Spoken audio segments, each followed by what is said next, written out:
Thank you. So that's a nice segue to Mark, the banker. Isn't it nice to hear a credit saying, I don't want to invest in something I don't know? There are plenty of people out there trying to be financial engineers and taking over some new need kind of thing. So I'm curious if you could tell us, Mark, from your long history in credit all over the world, that cities are agglomerations of people and productivity and innovation and enterprise. What can emerging cities learn from successful approaches of other city governors and investors to harness this potential, to create the markets and attract investment? What do they need to do to have people like you want to underwrite them and generate capital investment and growth? The banker, the lucky last. Okay.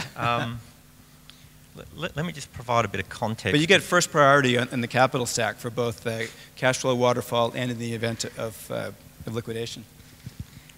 Let me just frame the discussion a little bit and put a bit of background so we have some context, and then I'll sort of get to the heart of the question a bit. You know, I think cities and the interaction of government and the public and private sector, is sort of one issue I just want to sort of put some background to, and then secondly, some of the differences in the business models between emerging market cities and more mature market cities.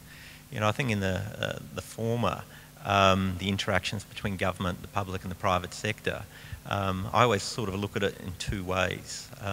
The first way is really looking at the playing field, and there's just so many different influences on the playing field.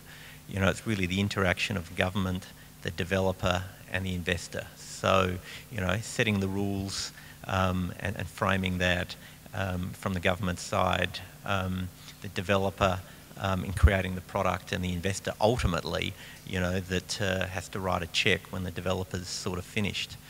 I think, the second thing is really when government and when those participants actually participate in commerce together. Now, if the first framework is not right, it kind of requires a lot more emphasis in different areas in the second. So,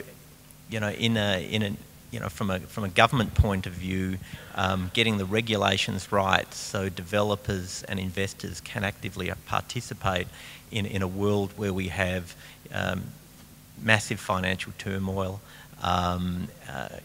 macro global influences, money market influence and the like, is absolutely critical. And I think, in that context, we have emerging markets tend to have a cleaner slate to work with.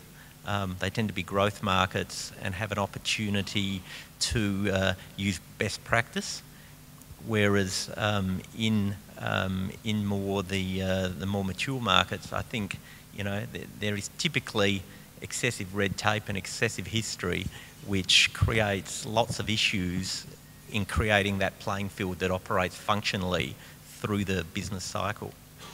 I think the second issue in terms that I'd like to just sort of put by way of background is the different models in emerging sort of cities and more mature markets. When you think about it in terms of risk and return,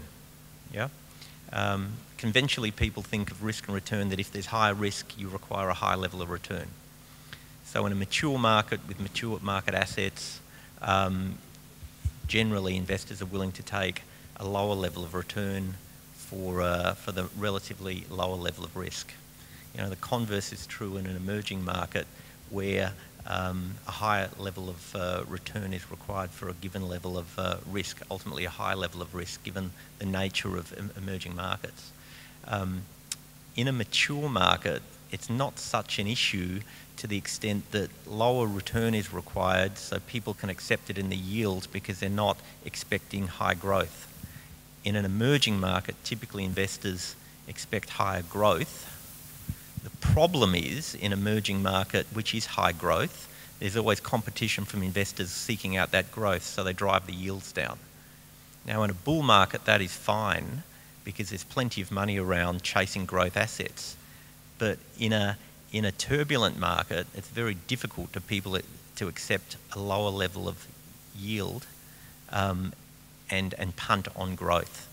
So, you know, there's a number of influences that sort of are at play there, and the global macro atmosphere and the capital markets, you know, are sort of critical in sort of all of this. So I think, you know, it's much more difficult getting it right in one way in an emerging market because of the low yield requirement and so much money chasing asset pricing down, where you've got fewer investable assets, and as opposed to a mature market where there are many more investable assets, but the growth is actually quite low.